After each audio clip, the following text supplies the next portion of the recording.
पापा पापा बोले ये तो अजीब लगेगा, ऊपर से मैं अभी सेटल भी नहीं हुआ हूँ। अगर शादी करूंगा तो इतनी बड़ी जिम्मेदारी कैसे उठाऊंगा। ये सुनकर त्रिशा कहती है मैं तुझसे शादी नहीं करने वाली, तेरा और मेरा नहीं जमेगा, तुझे कोई जिम्मेदारी नहीं उठानी पड़ेगी, मैं अकेली ही इस बच्चे को संभाल लूंगी। मैंने इसलिए तुम्हें यह बात बताई क्योंकि ये तुम्हारा भी बच्चा है। त्रिशा से यह सब सुनने के बाद वह कहता है मेरा दिमाग बंद हो गया है, मैं बाहर जाकर एक सुटा मार कर आता हूँ। यह कहकर वो बाहर चला जाता है। उधर त्रिशा मन ही मन में सोच रही थी कि कैसा डरपोक लड़का है जो कि प्रेगनेंसी की बात सुनते ही घबरा गया। विशाल सुटा मारकर अंदर आता है और कहता है मैं काम नहीं छोड़ूंगा।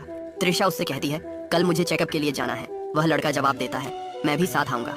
अगले दिन दोनों चेकअप के लिए जाते हैं और जब त्रिशा का चेकअप हो रहा था तो वो लड़का मॉनिटर देखकर डॉक्टर से तरह तरह के सवाल करने लगता है। चेकअप के बाद विशाल डॉक्टर को पैसे देने की कोशिश करता है लेकिन डॉक्टर पैसे लेने से इनकार कर देती है क्योंकि वो त्रिशा की बुआ है। उसके बाद त्रिशा कहती है डॉक्टर को सीधे पैसे नहीं दिए जाते बल्कि रिसेप्शन पर दिए जाते हैं। इसके बाद त्रिशा उसे बाहर छोड़कर अपने घर चली जाती है। घर पहुंचते ही त्रिशा के पापा उससे कहते हैं मुझे उस लड़के से मिलना है, लेकिन त्रिशा मना कर देती है। उसके पापा फिर जिद करते हैं मुझे उससे मिलना ही है। त्रिशा कहती है अगर आप उससे मिलेंगे तो आपकी उससे लड़ाई हो जाएगी। इसके बावजूद भी त्रिशा के पापा जिद पर अड़े रहते हैं, जिसके बाद त्रिशा कहती है ठीक है। अब त्रिशा विशाल को रेस्टोरेंट के बाहर बुलाती है और कहती है मेरे साथ चलो, डैड तुमसे मिलना चाहते हैं। यह सुनते ही विशाल कहता है हाँ मिलेंगे, मगर उन्हें मुझसे क्या काम। जिसके बाद त्रिशा कहती है वहाँ जाकर पता चल जाएगा। अब दोनों गाड़ी में बैठकर घर चले जाते हैं। घर पहुँचते ही त्रिशा विशाल से कहती है डैड से मिलो।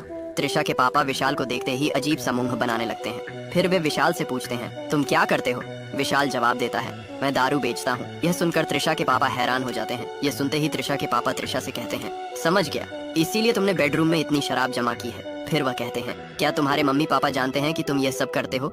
विशाल जवाब देता है मेरे मम्मी पापा नहीं है। यह सुनते ही त्रिशा के पापा की आंखों में आंसू आ जाते हैं। त्रिशा पूछती है कोई तुम्हारा ख्याल नहीं रखता। विशाल जवाब देता है हाँ रखते तो हैं, लेकिन मैं किसी पर बोझ नहीं बनना चाहता, इसीलिए मैं दारू बेचकर अपना गुजारा कर लेता हूँ। इसके बाद विशाल कहता है अब मैं चलता हूँ अंकल। त्रिशा उसे छोड़ने के लिए कहती है लेकिन विशाल त्रिशा को आराम करने के लिए कहता है।